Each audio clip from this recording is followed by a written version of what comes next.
Hello and welcome to another episode of Marty's Matchbox Makeovers. Today I'm doing a makeover on a number 59C Ford Galaxie firechief car. These were built from 1966. There was a 59B version that came out 3 years earlier, and it was basically the same vehicle except that instead of having a blue light, it had a white plastic light on the roof. Now, this particular model was very kindly donated to me by a gentleman named Lee Kimsey. Some of you may know him better as Time Rider.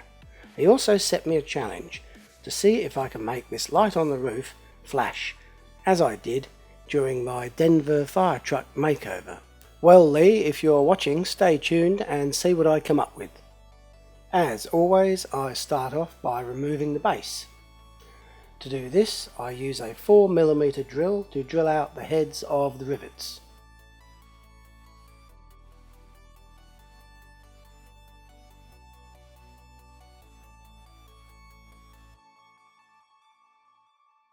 Once that's done, I just use a small flat-bladed screwdriver and lever off the base.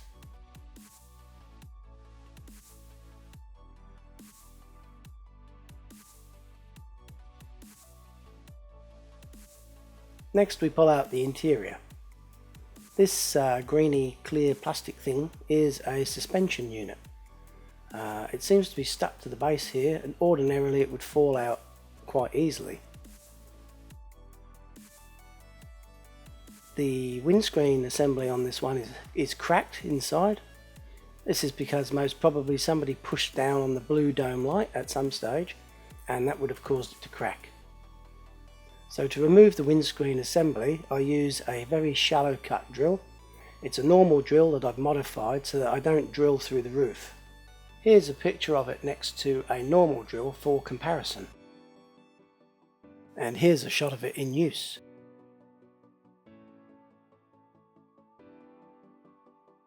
With some light pressure from my fingertip, the windscreen just pops out.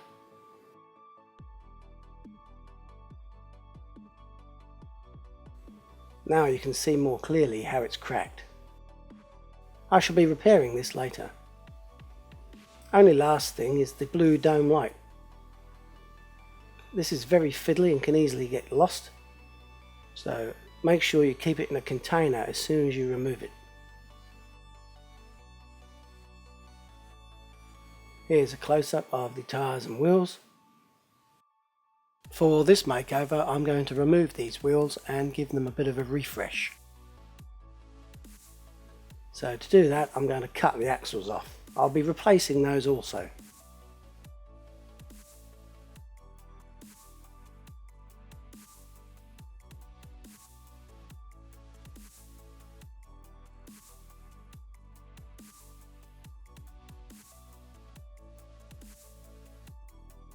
These tyres are not in too bad condition. As I say though, I shall be shining them up with a bit of tyre wash later in the show. For the new axles I'm using these rivets.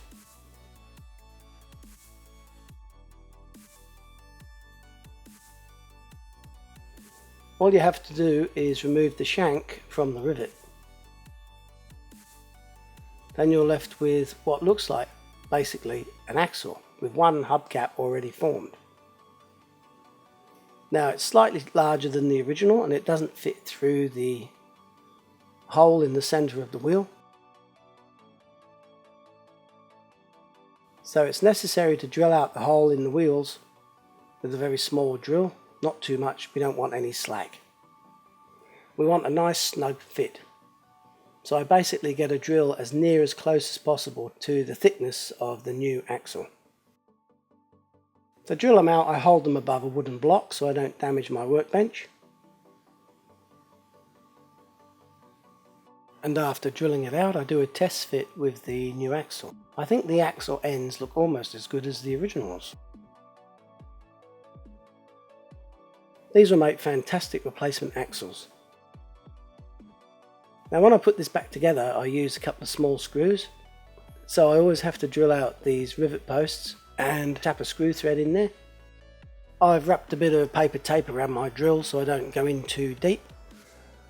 In the past I have actually drilled right through the model on occasions.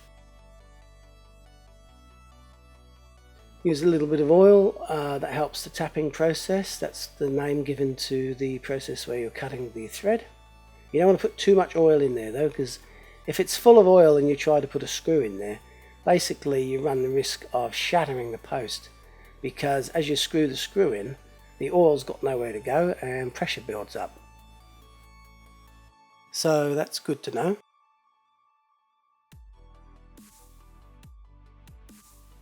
After I've cut the thread, I always give them a bit of a test fit, because sometimes the screws don't go in quite deep enough and it may have to be recut. This one, I think I just got away with it.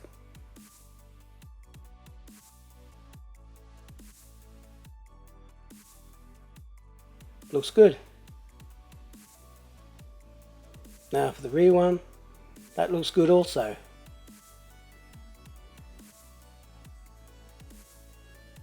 Now before I strip this old paint off, I've gotten into the habit of mixing up some new paint to respray it after it's been cleaned up.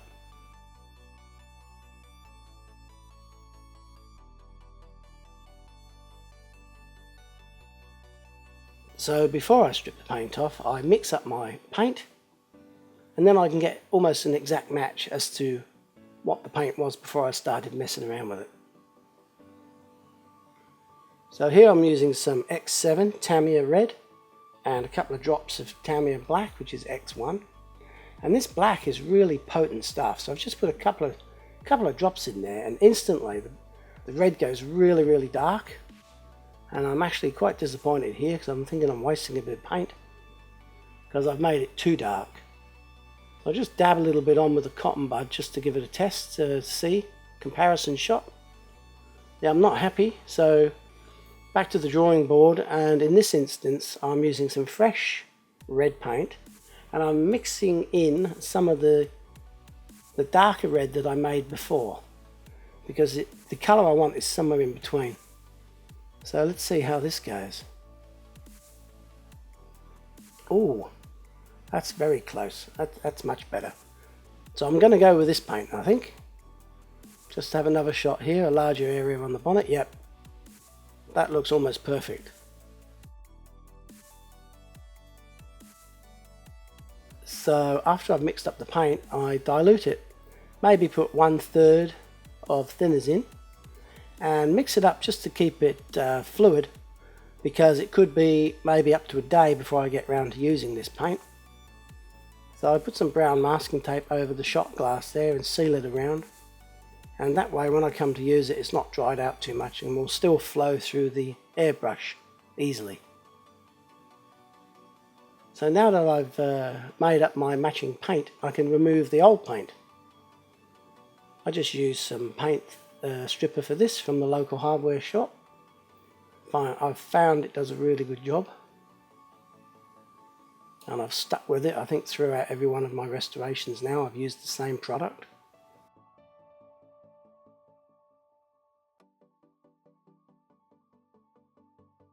Now one of my subscribers, he suggested, and I don't know why, he said put some bicarbonate of soda in the water before you rub off the loosened paint. It will come off a hell of a lot easier. So I thought, okay, I'll give it a shot. I had some bicarbonate of soda in the cupboard, so it wasn't as if I had to go out and buy any specially.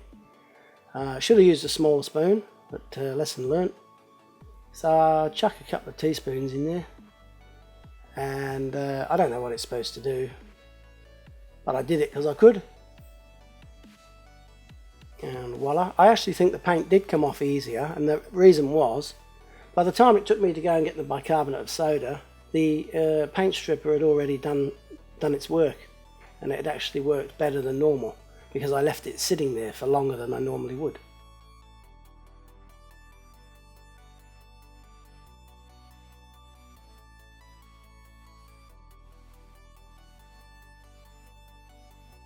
There's a couple of scratches on the bonnet there, like somebody removed the old sticker with a blade or something. I'll just sand those out lightly with some emery paper. Great shot of the detail at the back there. You can see the word Ford cast into it in very tiny letters. So here I am now, just trying to wear down that little scratch in the bonnet there so it's not as noticeable when it's painted.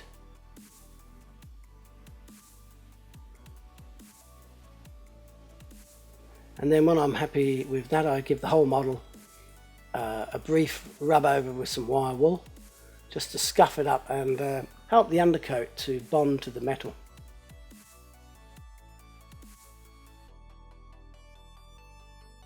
These little markings on the door and on the bonnet, by the way, are guides for the factory workers so they can align the decals quickly and efficiently. They don't have to think about it, they can see where they've got to go.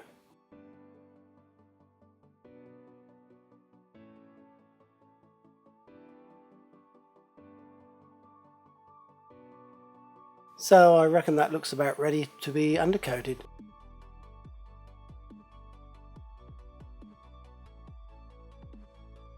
Next, I'm going to use this rotary brush to scuff off some of the oxidization that's present on the base. Got to wear goggles for this because the little fibers on the brushes have a tendency to fly off in all directions, and you definitely don't want to get one of these in your eye.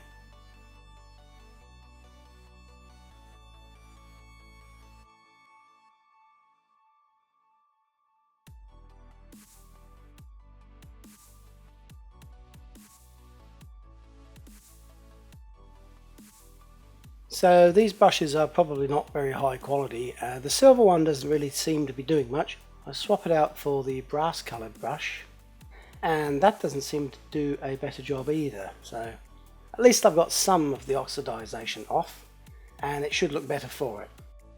I noticed a little lump on the driver's side of the front grille. I thought it was a casting error, but on inspection it seems like it's meant to be there. Not too sure what it represents.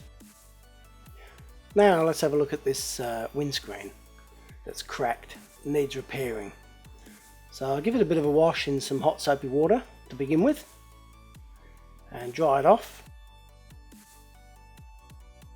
And I nipped down the hobby shop and I got some very thin clear plastic sheeting, and I figure I'm going to use that to fix this up. I've also noticed now, not only is it cracked on the top, but there's also a quarter pane missing on the right hand side.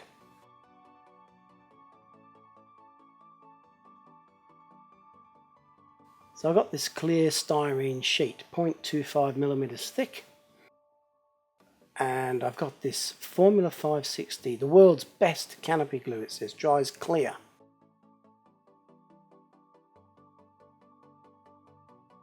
Now I'm just using some scissors, so I'm trying to cut out that roof repair and the missing quarter pane in one piece of the plastic sheet. And I'm hoping to glue it in position and it will reinforce the roof and also replace that missing part on the right hand side at the front there.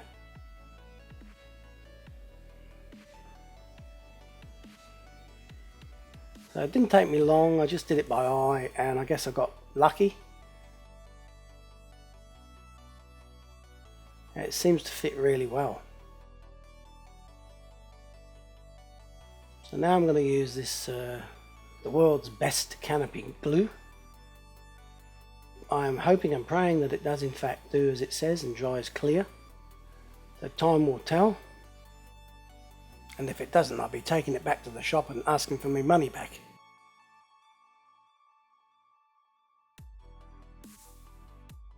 So as you can see, I've glued the large square piece on top of the original windscreen.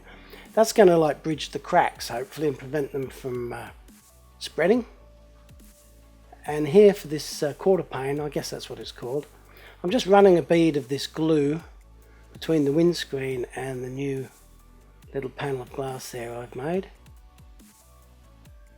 Now it looks pretty thick, but I'm hoping that if I leave it to dry overnight, I'll come back and it'll be clear and look like a new repaired windscreen. Here's an interesting fact: the interior seats here and the man and the steering wheel are all moulded from one piece.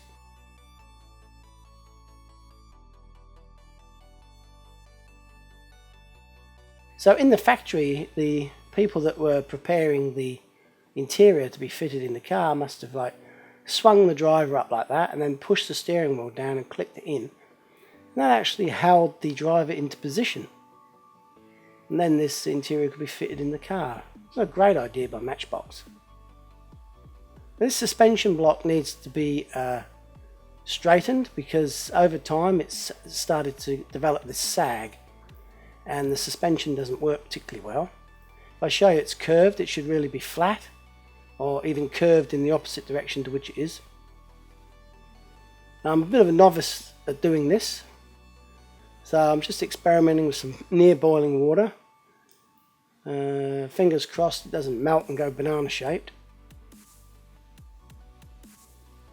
So I'll just try and let the temperature go through the plastic, and then I'm still being very cautious. I pull it out maybe a little bit prematurely and I try to straighten it by bridging it across a couple of these Q-tips and pressing down with my finger until it cooled down. It didn't really do much, so I go again. This time I'm pushing down on 2 nuts, so I've got a little bit more oomph there, a little bit more bend in it. I actually think that looks better than the first time. So I'm going to go a third time, only this time I'm going to bend it by hand and I'm going to hold it under some cold running water and hopefully it will stay in the position that I want it to. Now this is a first for me.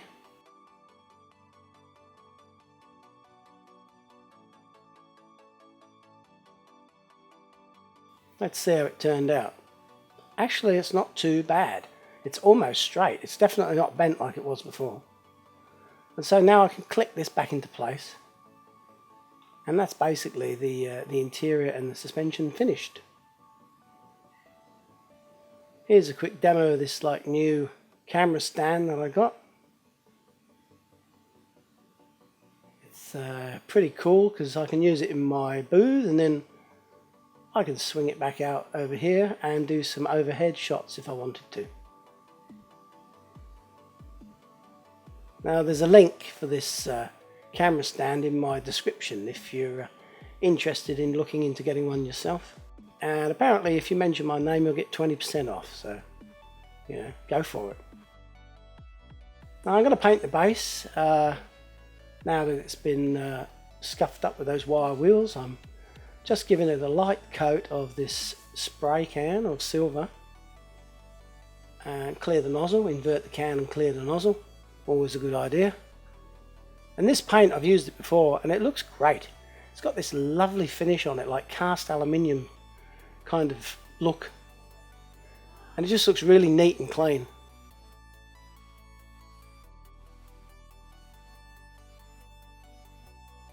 And now it's time to prime the body with this Tamiya Fine primer. I ran out of the light grey finally that I bought by mistake, so I'm back on the white. I like the white because the top coat colours seem to come out a little bit brighter than using the grey.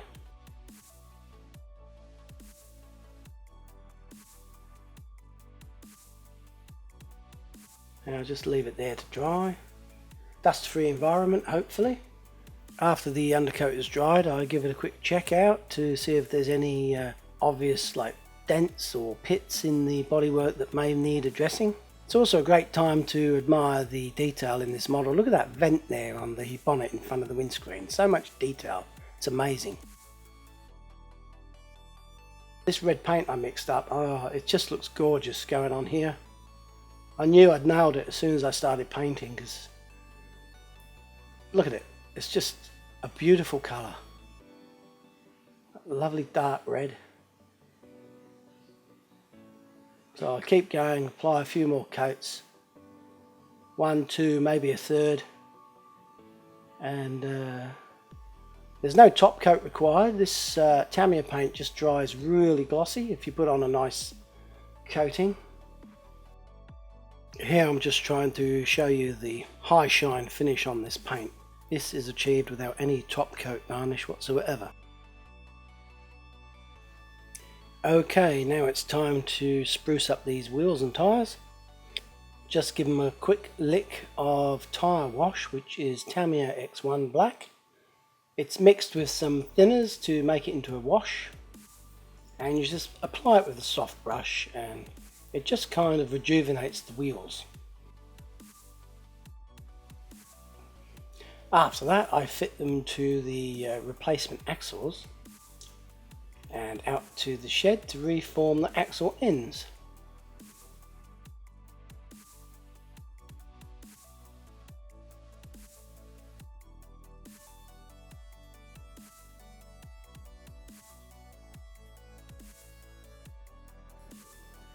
There, really nice finish on those axle ends.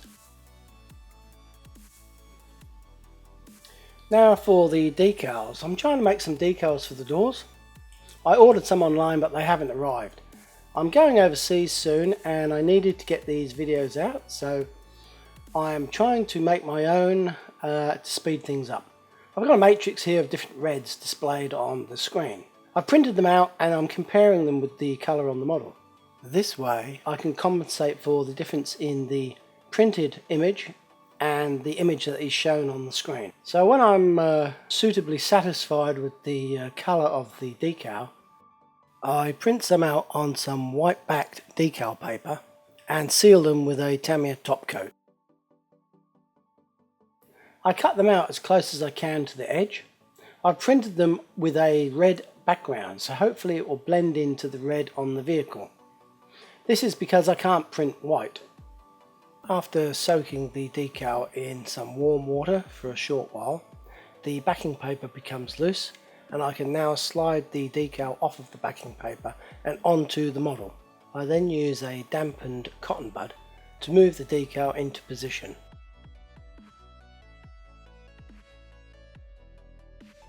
Here are all the parts ready for reassembly. Unfortunately, there is no fire chief decal on the hood of the vehicle as I have not yet received it. First up, I put in the blue beacon, followed by the repaired windscreen.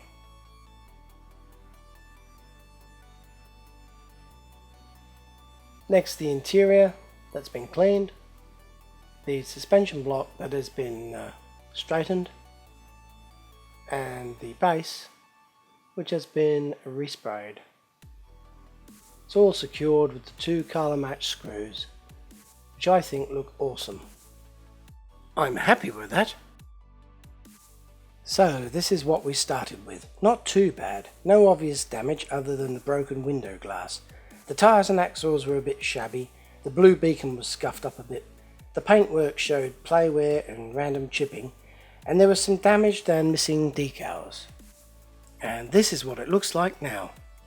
With a fresh coat of paint, a cleaned interior and repaired windscreen, new decals and new looking tyres and axles, this vehicle even got its beacon polished. Any fire chief would feel proud to be seen in this as new condition vehicle.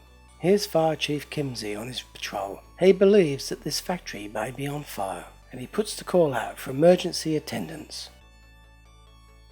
It's not long before a fire tender arrives to fight the fire.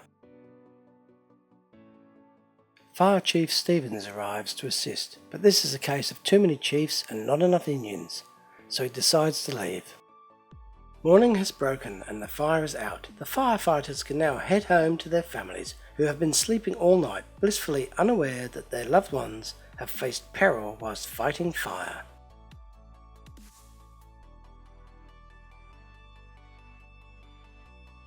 For those viewers who are intrigued as to how I made the blue light beacons flash, please view my other video number 29C Fire Pumper Truck to see how it was done.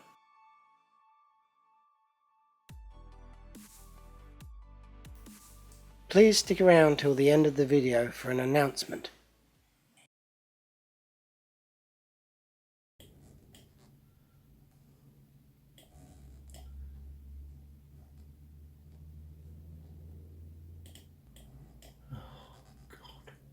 I am f***ing useless at this. Okay, here's a quick announcement. I'm going on holidays, so my next video will be on the 16th, which will be an unboxing video. And when I get back, I will have a Patreon giveaway video on the 30th. So stay tuned for that. And this will not be the norm. I will be back to one video a week, when I get back off my holidays. So I hope you can hang out for that, and thank you for subscribing.